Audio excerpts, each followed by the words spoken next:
Hey, Destinee, how are you?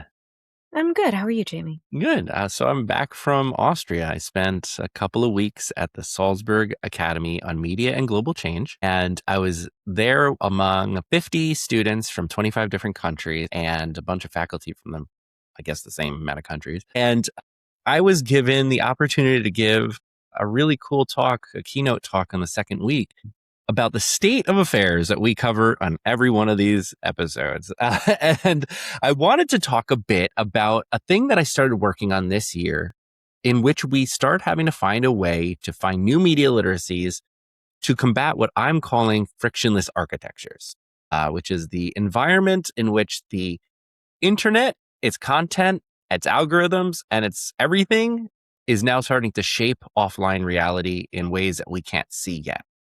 And so I wanted to share with you a bit about like what we did with this, because I used 3 case studies later on, but I think I just want to tee up a bit about talking about frictionless architectures and what that means from our understanding of everything around us. Yeah. I'm really excited about this talk. I listened to you right before you left for Austria, and Yeah, I and I was appreciate. super jealous that I couldn't. Yeah, to be honest, it is amazing. And this isn't like a true plug for it because it is fairly expensive as a seminar, but it is hosted at the Schloss Leopoldskron, which is the palace from The Sound of Music. That is where we eat our lunches and dinners and everything. And where most of the seminar takes place in the Meyerhof, which is the hotel next door. It's on the same property, but we basically live on the property of this palace for like 2.5 weeks. And I started seeing media literacy as something that we have to interact with more now. In the past, it was much more of a methodology, and it was much more of like a transactional experience. You do media literacy. You use media literacy in certain ways to figure out things. Whereas today, I think we need to have a new form of media literacy. And so by the end of this discussion, I think I want to break apart this new concept I'm going to get to at the end about rewilding media literacy. What does it mean to have media literacy flourish in spaces in which they weren't there originally?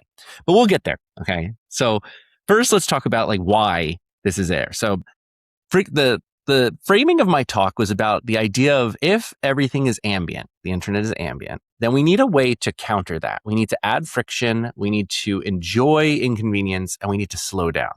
When you say ambient, are you meaning in the cloud? It's not something that is seen and touchable, and I cannot actually interact with the internet itself.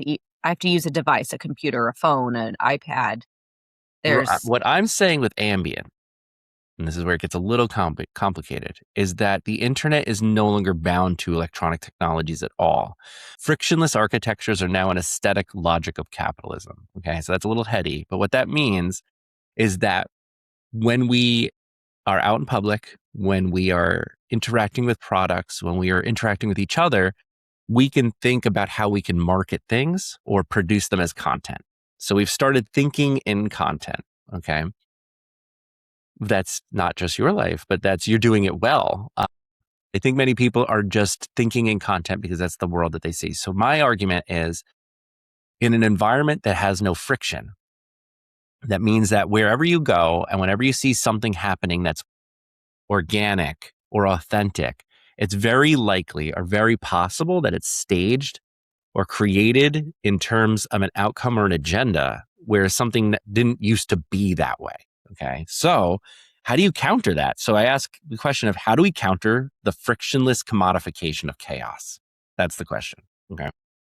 That's a big question. It's a huge question. So let me describe what frictionless means. Okay. So I used the definition from Frictionlessness. It's a book from Jacko Kemper. Jacko Kemper wrote this book about Silicon Valley and frictionlessness. Frictionless, I'm going to read the quote directly from what he says. Frictionless, as it reigns today, essentially forms the aesthetic logic and emerges and reinforces the collusion of surveillance capitalism and platform capitalism. So this guy's like speaking directly to me, okay? Because like I've been doing talks on platform capitalism for now a decade. And like, so Nick Cernacek wrote this book in 2016 or 2017-ish, where he talked about platform capitalism. Platform capitalism is where the platforms, wherever we post this, basically are using our thoughts, our knowledge, our affects, our tools of our intelligence for their commodity. They commodify these things, these parts. So that's platform capitalism. Surveillance capitalism is a little bit more creepy. As Shoshana Zuboff always talks about, it was formerly mute technologies are now capturing surplus behavior. So it's like a refrigerator or like a toaster or like a smart device or whatever. The way you interact with it is being captured to be sold for capitalism. Okay, so that's surveillance capitalism. They're watching you. Everything is watching you. We've talked about this multiple times in multiple episodes at this point. But frictionlessness is when both of those disappear. They just don't, that's not there anymore. Okay.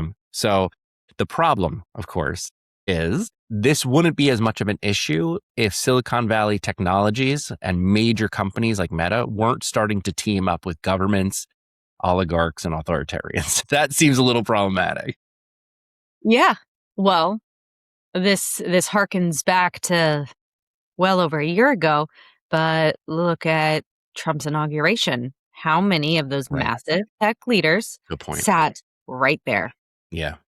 Right there. Because for better or for worse, I don't know. I'm not entirely clear on the, what actually works in favor of us, the governed anymore. But, they did align themselves with the Trump administration because Trump promised to roll back several of the shackles that the Biden administration that way. Yeah, regulation shackles, whichever way you want to talk about it. Yeah.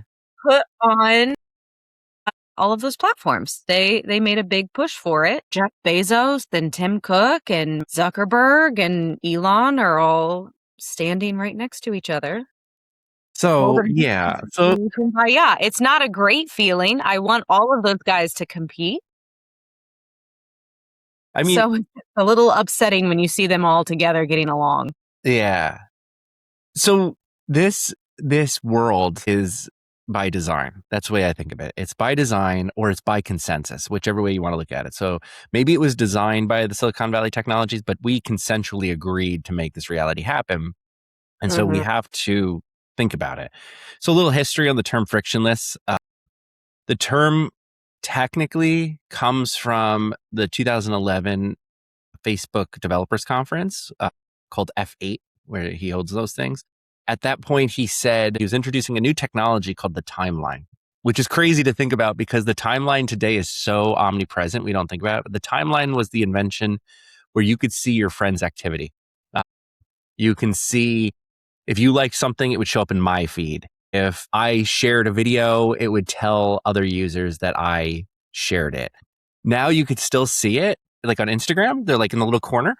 Like, yeah, but you also don't see it anymore. Right. You don't think about it. In fact, the reason why you see it on Instagram isn't because they want you to see it. It's because they're afraid if you don't see it, you stop thinking humans exist on the platform. Yeah. There was a time where they had taken that away and you just saw there was the timeline. Then you just saw things and you didn't quite know why you saw things. Right. And now they had to add that back in so that you know why you see things. Yep. When that came out, people thought it was like super creepy and they thought it was invasive, sort of like, Meta Ray-Bans. So it looks like this company just loves this. But anyway, at this event, Zuckerberg says that his invention gives real-time serendipity in a frictionless experience. Okay, so that's the term he used. Okay. Serendipity is literally not algorithmic. Okay. So they're not the same. I think we know that. We are media literate enough to know that, but that was the marketing tool he used. It's a good tool.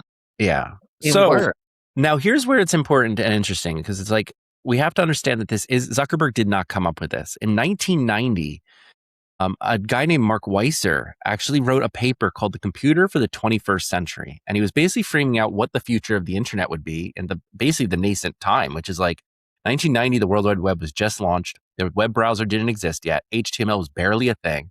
Hyperlinks were just invented. But he said this is the first sentence of this essay. The most profound technologies are those that disappear. They weave themselves into the fabric of everyday life until they are indistinguishable from it. So, wow. Yeah. Yeah. It is the intent of these technologies from the beginning. Like that's where it comes from. So now when you see like Meta Ray-Bans, that's the outcome of 37-ish years of that frictionless environment becoming ambient. That's what I mean by ambient. And well, in the future episodes of this, we'll go down these case studies and explain like why I feel like Kylie Jenner's approach to this is very unique and very interesting, or what it means for the advertising of Meta Ray-Bans themselves, because it really takes away the friction of the phone. There was friction in our use of these things, and now the friction is gone. And so that type of thing is like the ambient nature of the internet. It's also watching, So now it's like, okay, the internet itself is on our face. And as long as we're not strapped to a Neuralink or stuck with like a Matrix style trode in our brain, at least we still have agency. We could still make choices that like change this, So let me give you an example of a frictionless thing. So there's this video that went extremely viral right after, I think, the first game of the Knicks winning the finals. And this guy comes up to the microphone and he yells into the microphone, very excited, very exuberantly. And he goes, my mayor Muslim, my bagel's Jewish, my Christian Dior, Knicks in 4, which is an awesome, really awesome.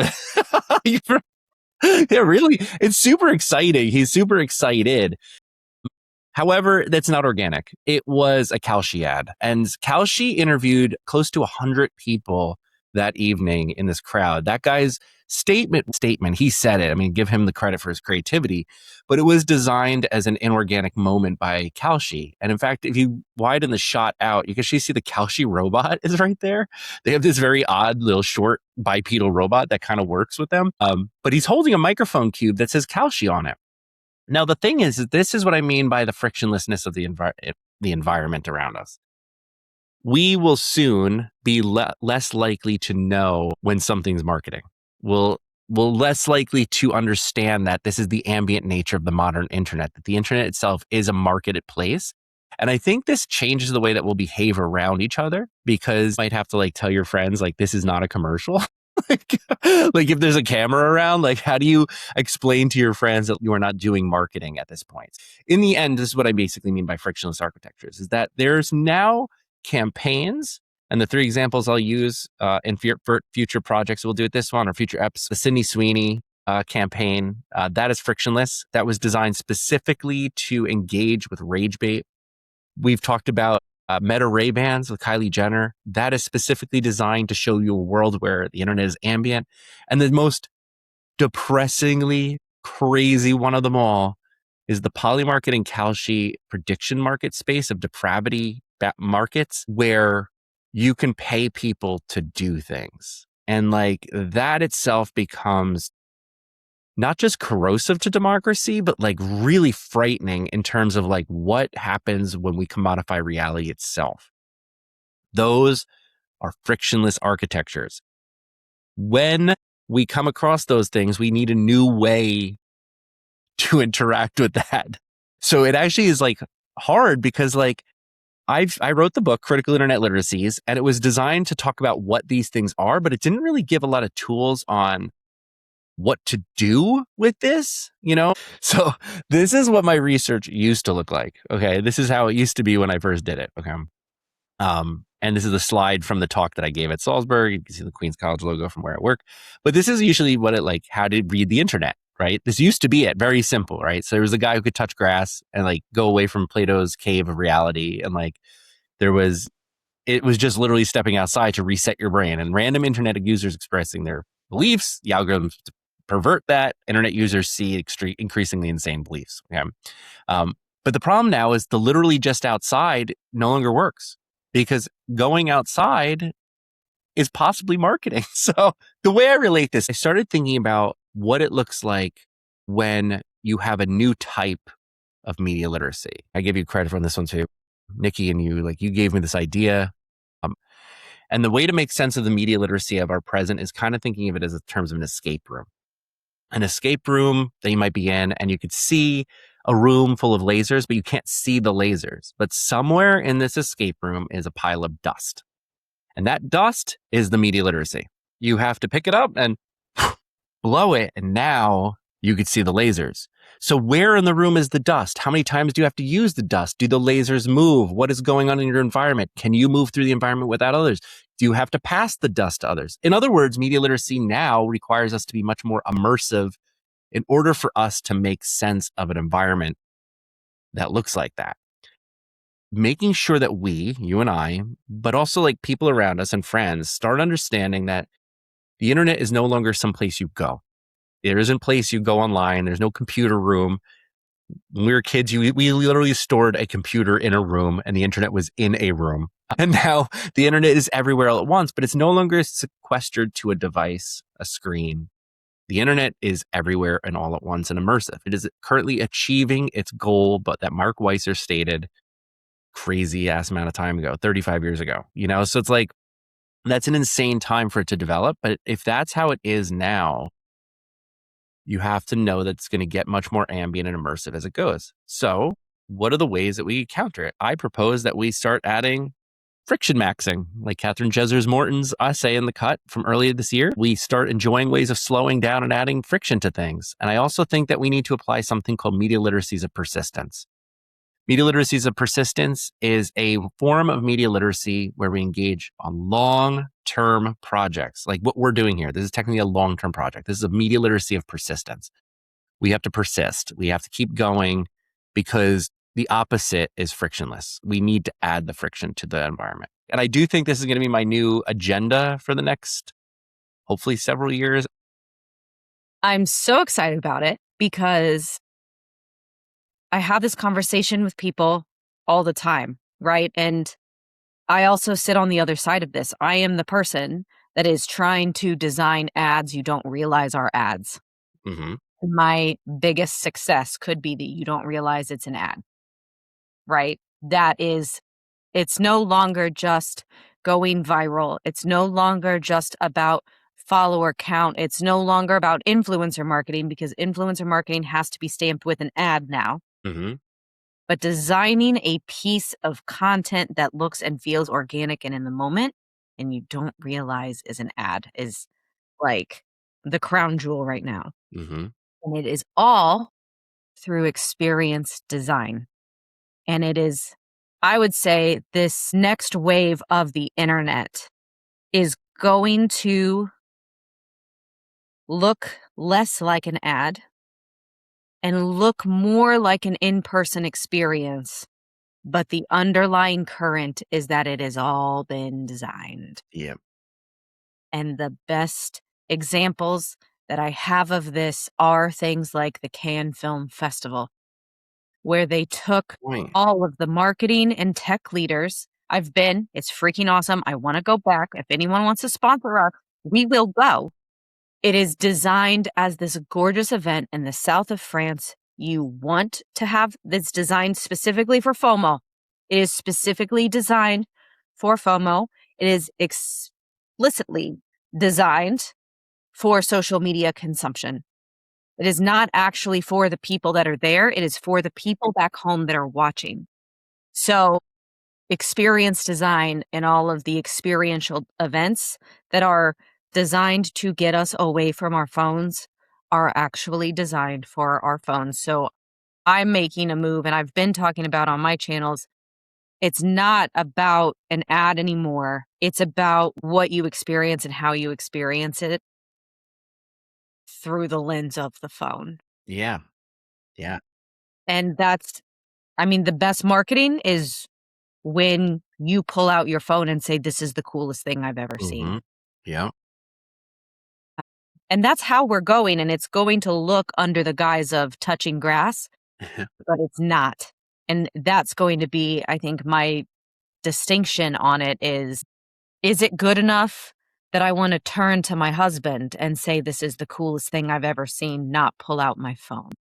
But these lenses and the toolkits that you're talking about, I think, are going to be incredibly important because not only that, but we're also going into an even more frictionless internet world with the use of AI and AI making the friction that exists in my life easier. So I just told you I was training some agents to do some admin work for me. That is a friction point. But we're also entering a world and an internet and a workforce where those friction points are becoming very easily removed, which means everything goes faster, which means it's even harder to sit and slow down and notice things because that's going to be the new one. Exactly. Yeah. So Yeah. Brand. So I'm glad to be talking about it. You just covered the points that I'll be bringing up in later parts. This is just like the beginning of how I basically framed that talk in order to get to the point where the conclusions you just got, those exact conclusions that we're going to work through. It's not bad. It's just we have to be, if we're going to have media literacies of a frictionless world, we just have to adapt to a new media literacy. And it just requires us to just be a little bit more tuned into it, because the worst thing that could happen is that we don't tune in and we end up losing any ability to have critical thinking skills whatsoever. And we already see how that's turning out. So let's work on that, and let's help others like get through that. So I'm looking forward to having this continued conversation. All right. So what's our topic for next week? Where are we starting next week? So first, I think what we'll do is we're going to talk about the 2 case studies that I talked about first, which is we've already covered, but I'm going to reshape it through frictionless architectures of the Sydney Sweeney ad campaign, which we know is rage bait. And we'll revisit Kylie Jenner's meta campaign, because what I want to talk about is not them, because we've already covered them, but how to add friction to understanding that. What can we do to change the way we interact with those? So excited.